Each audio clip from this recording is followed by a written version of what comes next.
Hello and welcome to this latest TES web chat. Today we'll be talking about PGCE students and specifically surviving that all-important and sometimes dreaded placement. I'm very pleased to be joined here in the TES studio by James Williams, who is a lecturer in education at the University of Sussex. You may also recognise him as he is a contributor to the TES magazine and also to our forum, so he's a very busy individual. And I'm also joined by Nicola Davison, who's a recent PGCE student who's here to give us the benefit of her personal experience during her year. So welcome both of you. Thank you, Sarah. We've had several questions in already, but you can also send them in throughout the chat and we'll pick them up. You can email webchats@tsleducation.com. Alternatively, you can tweet us. You can tweet at TES Resources or use the hashtag TES chat, and we should pick them both up there. So just to kick things off, we've got a question from Kajal Shah that's coming through email. He'd like to know, how do you deal with being undermined by a school mentor and a head of department in front of students? So it sounds like this may be something they're going through. I'll kick off with that one. It's very difficult because I suspect that neither the mentor nor the head of department realises that what they're doing is undermining you within the classroom. It's not the intention, I don't think, of mentors to deliberately pull the rug from under your feet and make you look stupid in front of the children. I suspect what they're trying to do is to be reactive to things that they see in the classroom at that time. What it would be worth doing would be exploring with the mentor afterwards and saying, okay, at this point in the lesson, you told me about X. Thank you for that. That's really helpful, but it's the sort of thing which I think could undermine the confidence in me that the children would have. Do you think there's another way in which you could talk to me about or give me a message about what's happening? If there's something I've done that's really wrong, then ask the mentor to perhaps write it down on a piece of paper and slip you that piece of paper without the children seeing. It's the sort of thing that if you did that in the reverse role, if you found something that a teacher was doing that was perhaps subject-wise completely wrong and said, oh, excuse me, I think you'll find that it's not that but this, they would be absolutely furious. So it's a question of bringing it up gently and giving them a solution to what they want to do, which is to advise you when things are not going particularly well. And what if that doesn't work, if that approach? I'm just thinking maybe if this is something they've tried before, is there another sort of option for them? Can they go above their mentors' heads? So? Well, in most schools there will be what's known as a professional tutor or a placement tutor that oversees all of the trainees. But what you really want to do is to try and stop it from escalating. Another possibility is to go to your university tutor and talk to them about the situation. As university teachers, we're very used to dealing delicately with issues and problems that arise in the classroom. And we have many years' experience of being able to deal with teachers and asking them about how they're approaching things, how are they doing things, and perhaps they could consider a different mode of observation or a different mode of intervention. But what you don't want to do is to escalate it beyond a situation and blow it up into a major issue and a major problem. So you need to attack the problem rather than the person. I think that's the key to it. That's excellent advice. And just turning to you, Nicola, how did you find dealing with your mentors throughout your placements? I was very lucky. My mentors were all very, very supportive.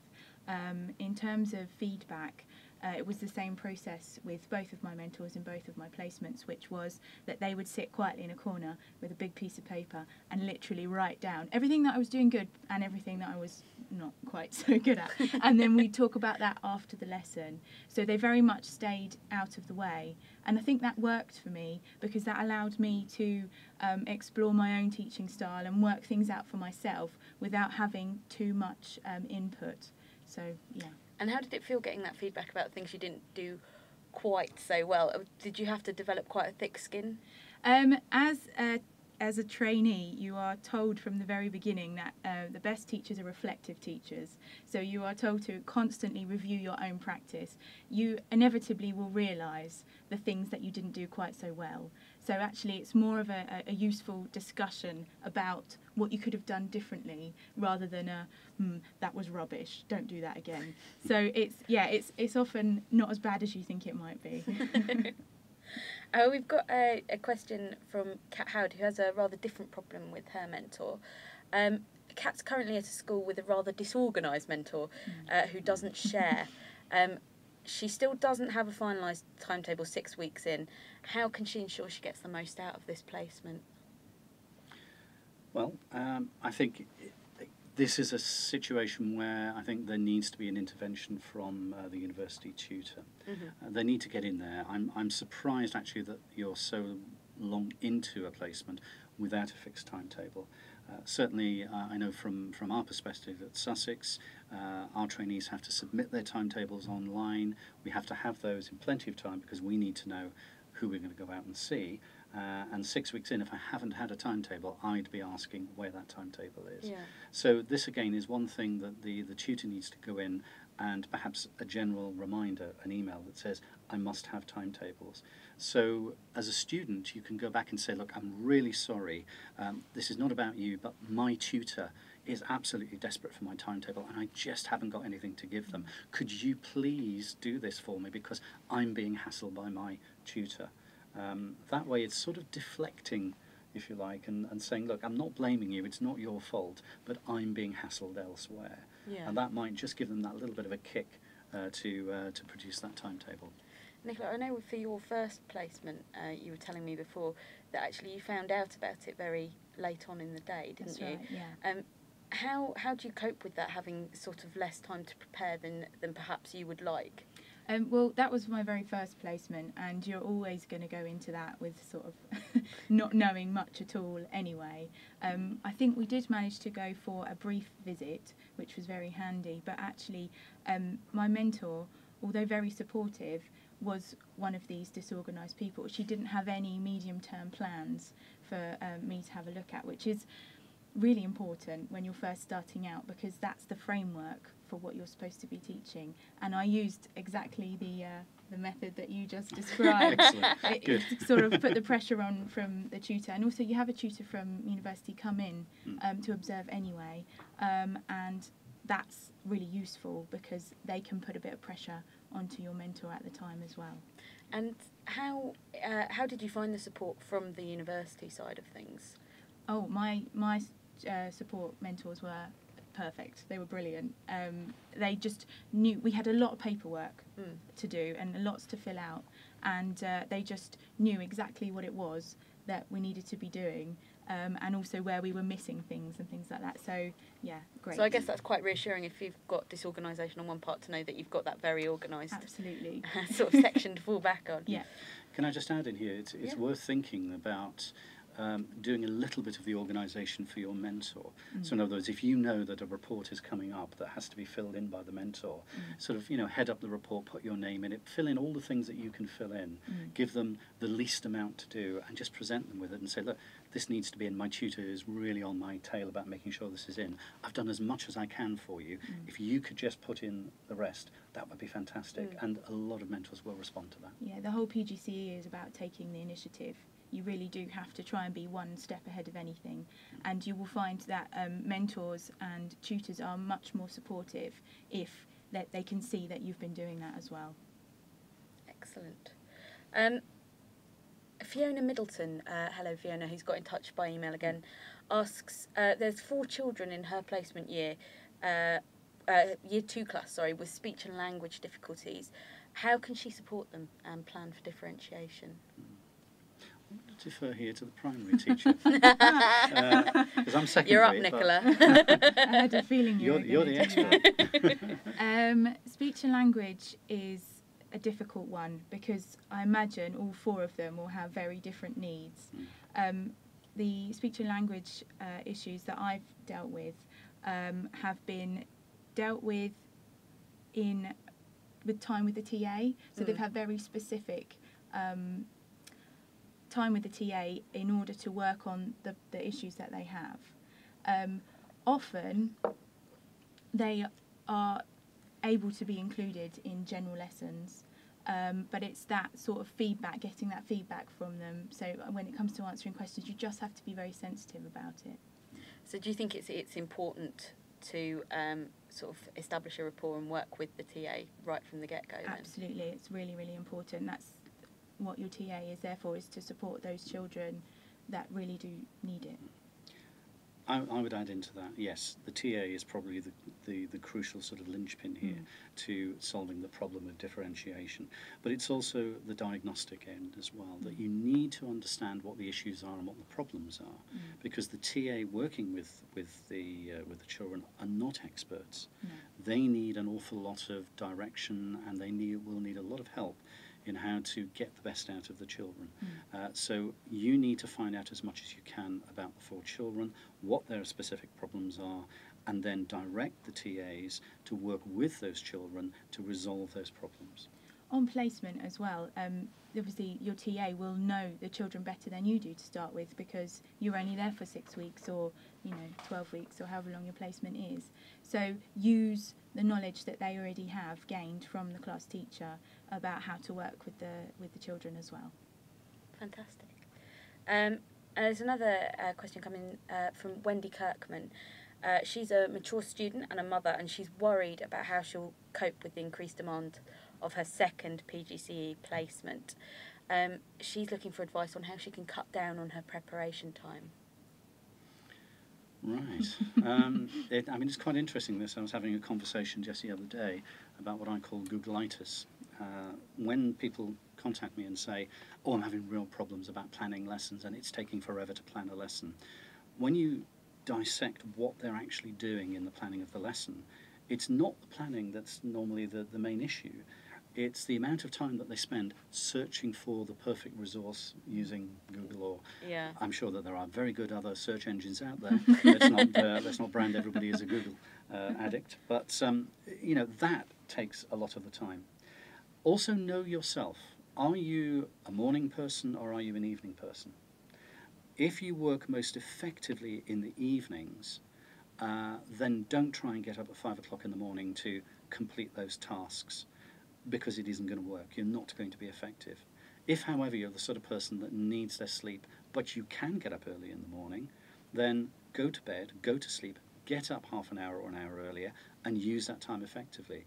If you're a morning person, you will probably find that you will do things twice as fast in the morning than in the evening, and vice versa. So it is about organisation. If you have got a partner, then you need to delineate the support that your partner is going to give you as well. That's really important. As you go through the PGCE, our expert, everybody. Yeah, I'm the expert. Don't worry about it. It's great. I know what I'm talking about. You can just drag me in off the street. If you're doing a PGCE, or even if you're doing School Direct or GTP, there's an enormous amount of extra work that you have to do, and you will need support at that time. So even things like, who's taking out the rubbish, who's picking up the kids, who's doing this, who's doing that, it becomes really important that you get into routines and that you have that support on hand. And what about you, Nicola? Were you a morning or an evening person? Were you able to sort that out during your PGCE? I was a morning person, but I found I had to become an evening person as well.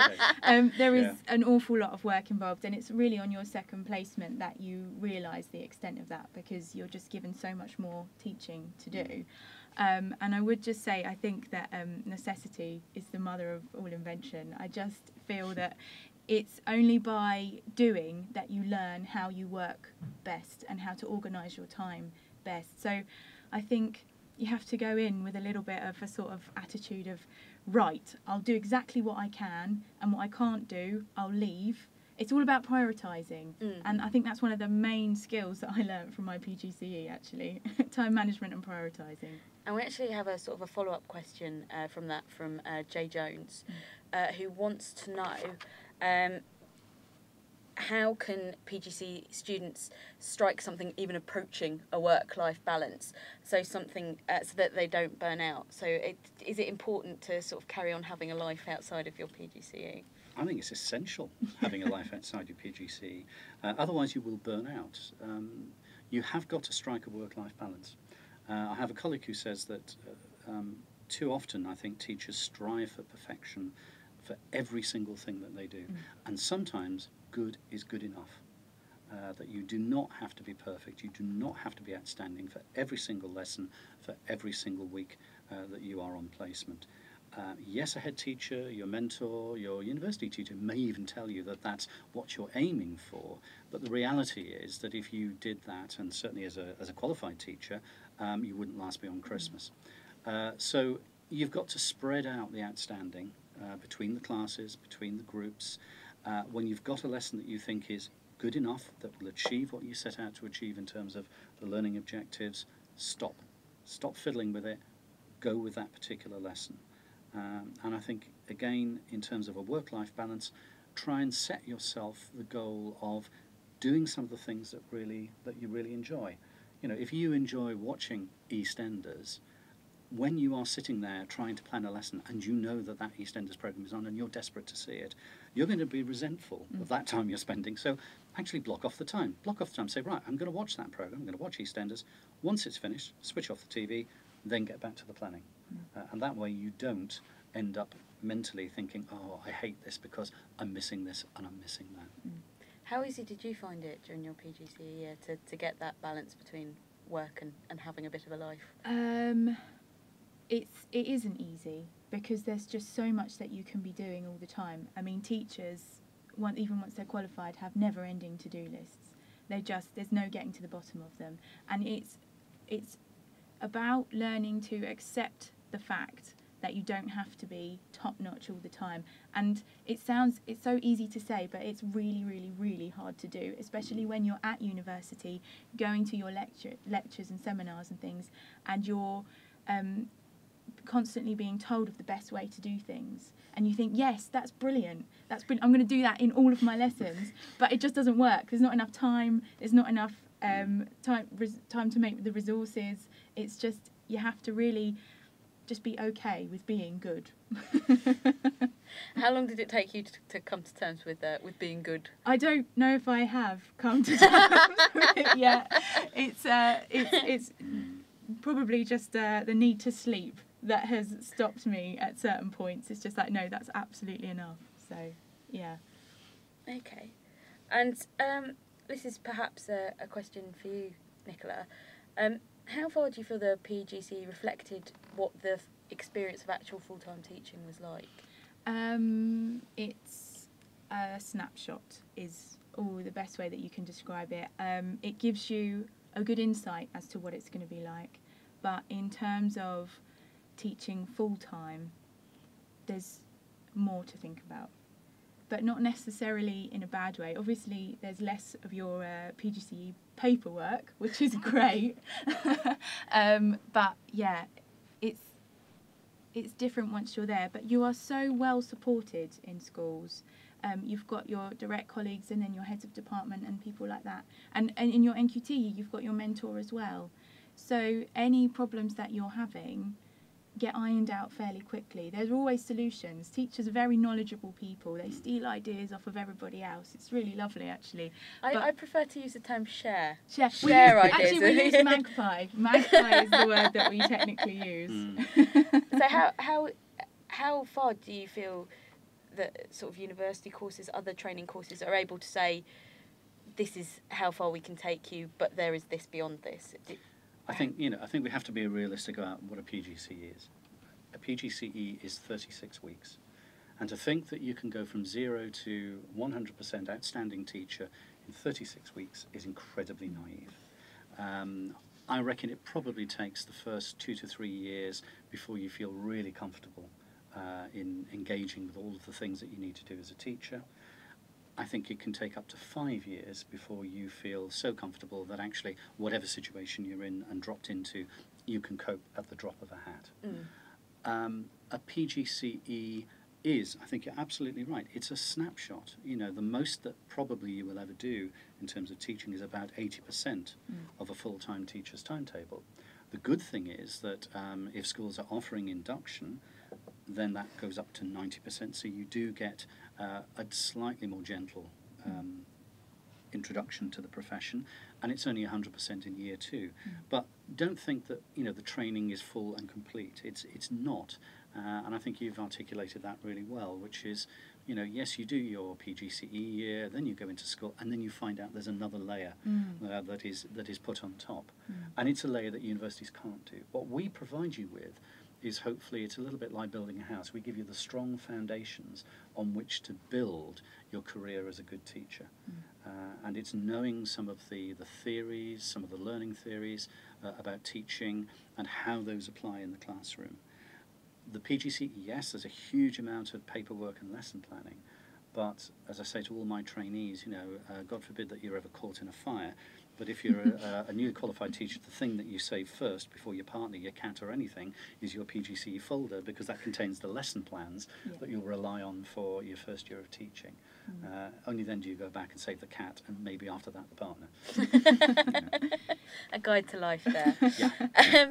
Annika asks, how important is it to join a teaching union, and how can students pick the one that's the best for them?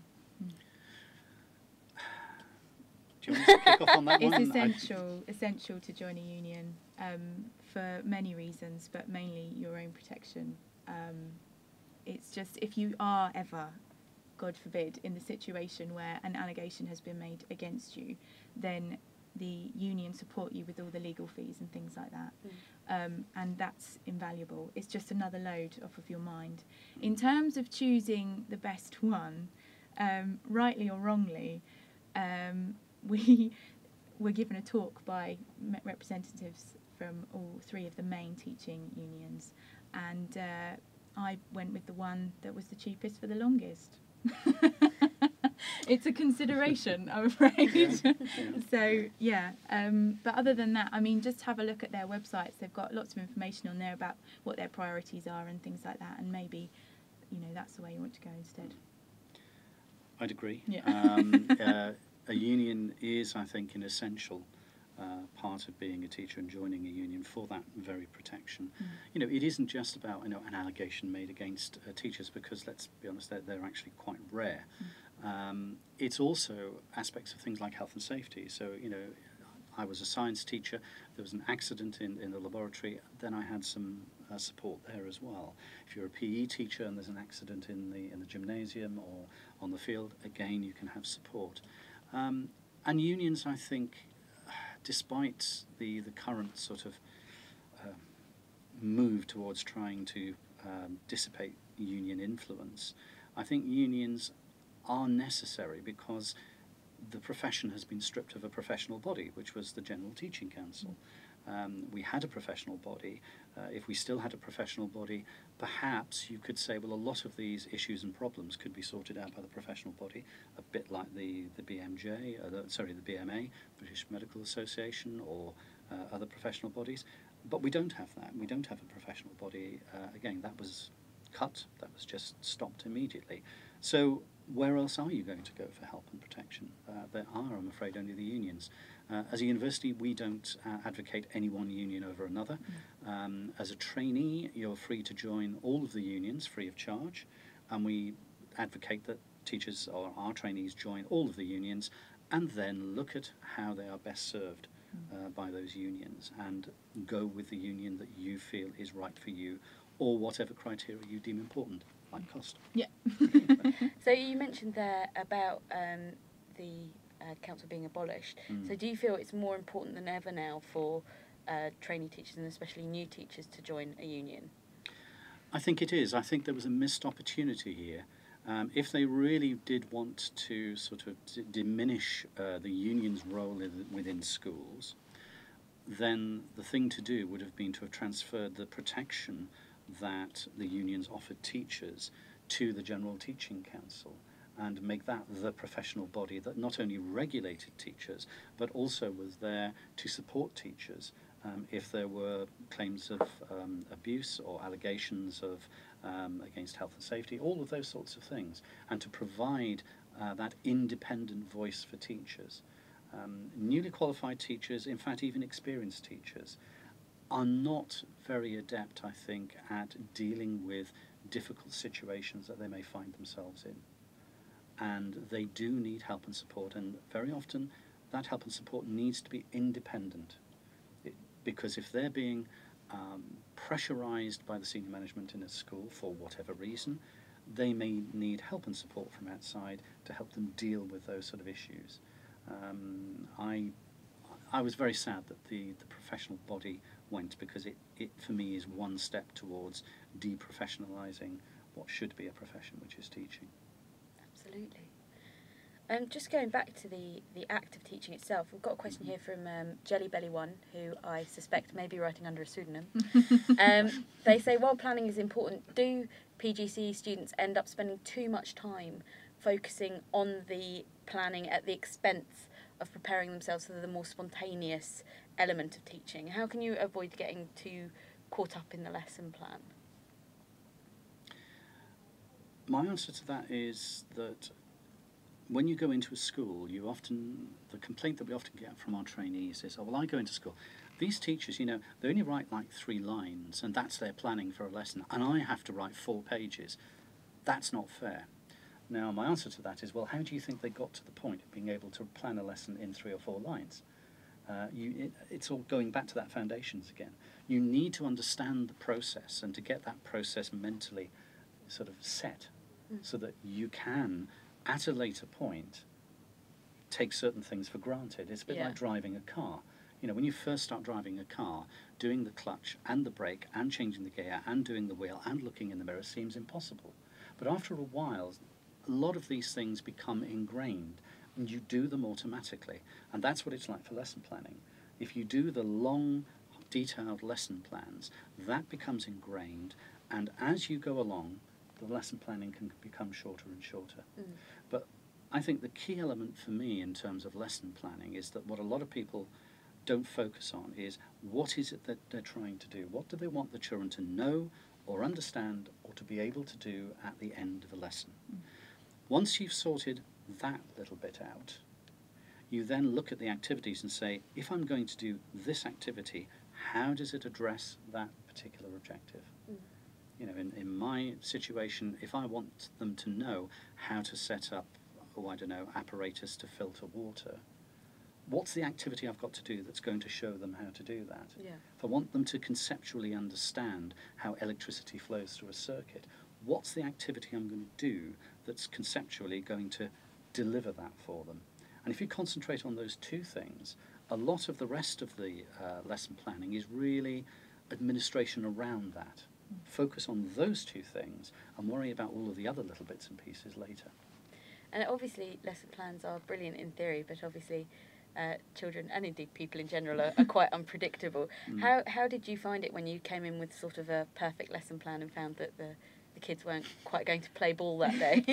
I don't think any of my lesson plans were ever perfect, because of the very reason that you've got 32 children sitting in front of you, who could do anything that day. If it's a Friday afternoon, then they're less likely to want to engage than if it was a Tuesday morning, for example. So really, your lesson plan is there, and it's there very much as a support for you. So it keeps you on track, which is so important in the early days, because it's really easy to go off on a tangent. So it's really useful in that respect. You do have to have an element of flexibility, but you learn that as well, that where it's okay to slightly meander away from your plan and things like that. Lesson planning takes ages. It just does when you're new to it, and it's just. But the thing about it is that when after you finished your lesson, you can sit there with your mentor and you can look through it and you can pinpoint exactly the areas where it didn't go quite right, and that's really useful as well, because what's on your lesson plan is your thought process, how you're going to explain this to the children. And if there's something that you've not quite got right, then that's where you pick it out from the lesson plan with your mentor. Okay. We've got a question from George Bailey, who wants to know whether you two think that PGCE courses generally offer enough support in terms of learning about behaviour management, and is there anything that can be done to better prepare trainee teachers before they start their teaching practice? Obviously, I'm sure as someone who teaches on a course, you think that behaviour management is brilliant. Well, I think the thing that you've got to remember is that there are 2 different things here. There's classroom management and there's behaviour management, and the 2 do actually interact. How you manage your classroom can influence the behaviour of the children. How you manage the behaviour of the children can influence how you manage the classroom. And I think often a lot of people don't get the differences. If you were going to be very reductionist in behaviour management, a lot of it is about training pupils to react the way that you want them to react. It's, if you want to go into the psychology of it, it's a sort of a behaviourist approach. It's a bit like Pavlov. You ring the bell and the dog salivates. You know, why do children do what they do? They do it because that's the way they've always done it. So you need to change things. Yeah. So, as I say, in a reductionist way, it's about training the children, and it isn't something that comes easily. But that said, every class is different. If somebody had a magic formula that said, if you do this, this and this, every class and every child would behave perfectly, Yeah. they would make 1 million, and I'd be the first to write it, because I really could do with 1 million. You know, here's an interesting one. Here's a challenge. Darren Brown is an amazing guy. He uses a lot of behaviourist psychology in the magic that he does on television. This would be an interesting one for the TES to take up. Challenge Darren Brown to see if he could go into a school where you've got an unruly class of children and be able to train that teacher to control the behaviour of the children using some of the tricks that he uses to control his subjects. So on this live TES web chat, we are in fact issuing a challenge Yes. to professional magician Darren Brown to come into a classroom. Yeah, it's something I've thought about, and I've thought about him. I don't know him. I've never met him. Now's your chance. Now's my chance. Yeah, but you know, it'd be really interesting because everybody says, "Oh, we don't do enough about behaviour management in teacher education." Well, we could do 36 weeks of behaviour management, and then somebody would go out and go into a school and say, "Well, you never taught me about that." You know, it is something that you have to develop as an individual. And how you manage your class is also an individual thing. When I go in and see teachers, I've seen teachers manage the behaviour of classes in a way that I would never do. But that doesn't mean that they're wrong. It doesn't mean it's bad behaviour management. They just do it differently. And you have to appreciate that. And some of that is about developing the experience as a teacher. So how far can we, or rather can you, get students prepared for that? I think what we can do is we can expose the students to the different backgrounds of what affects a child's behaviour. So, for example, if you've got children who are doing group work, and there will be people out there who say, oh, group work is a load of nonsense, they don't work in groups, group work is useless. But my key question to anybody who wants to put group work into their lesson is, who's taught the children how to work in a group? You can't assume that just because you ask them to do something that they know how to do it. So if you want them to take notes, let's say it's an A-level class, and you're talking to them about a particular topic and you want them to take notes, who's taught them how to take notes?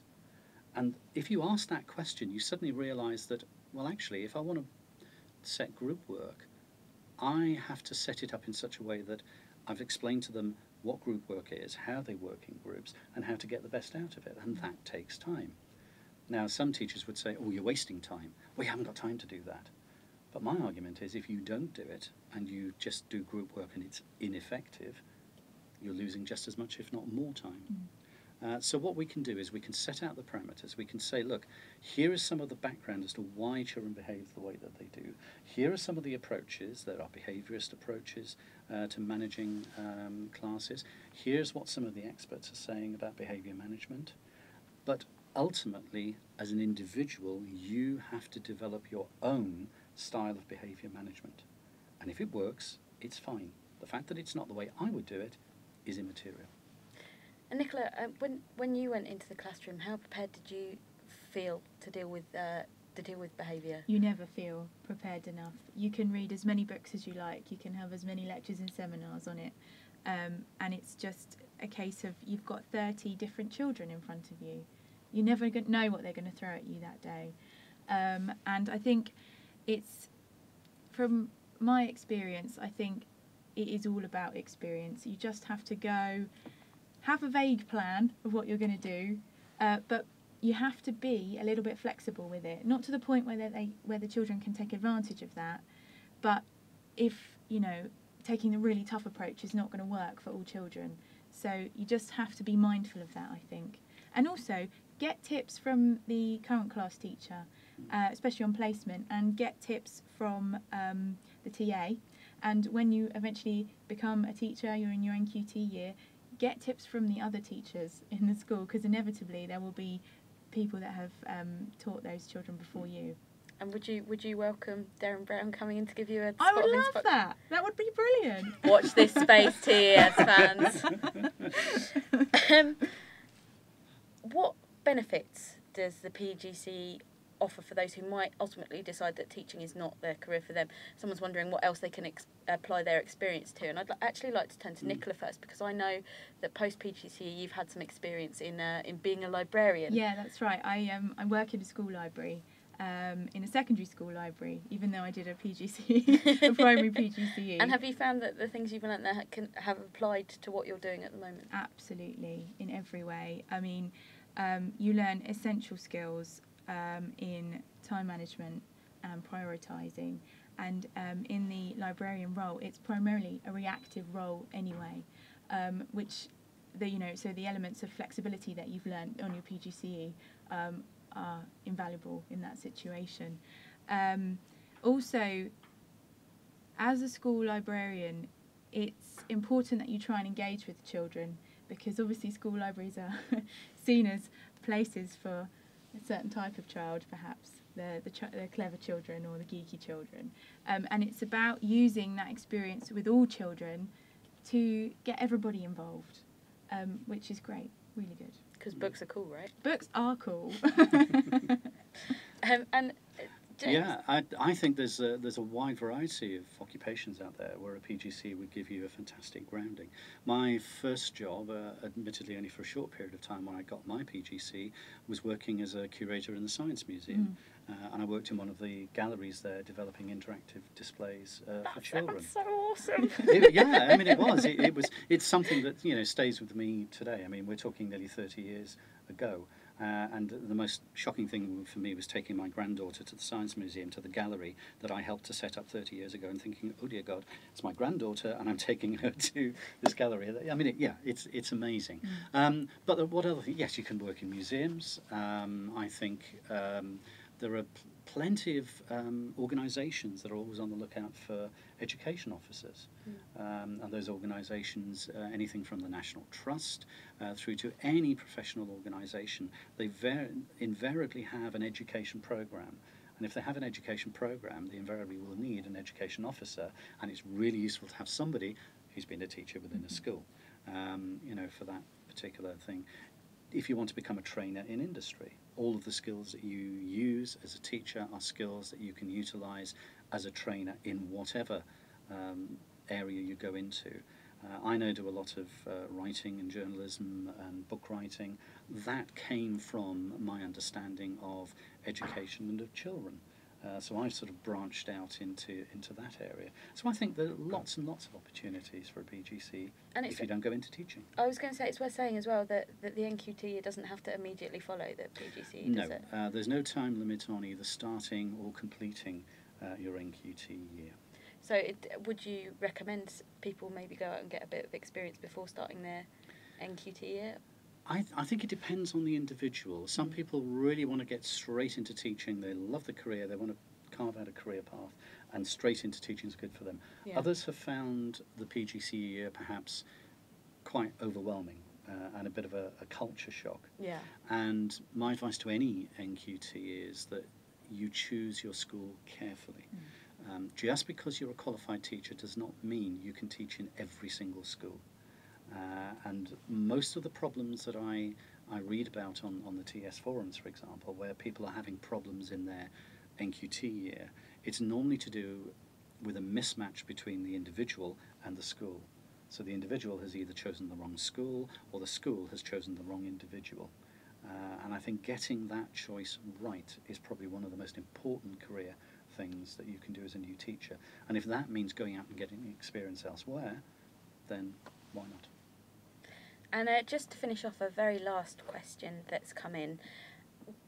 What has been the most useful or inspirational piece of advice that you were given when you started out as a teacher? I'll go to you, Nicola. Oh, me first. Not to put you on the spot The at all most or anything. useful or inspirational piece of advice. I think probably the most useful is what we were talking about earlier, to accept the fact that good is good enough. It's hard to do, but it gets you through. That's an excellent little rhyme there. Thanks. You. James? It is. For me, it goes back to the person who trained me as a teacher. His name is Bob Fairbrother, and he said to me that there were two types of teachers.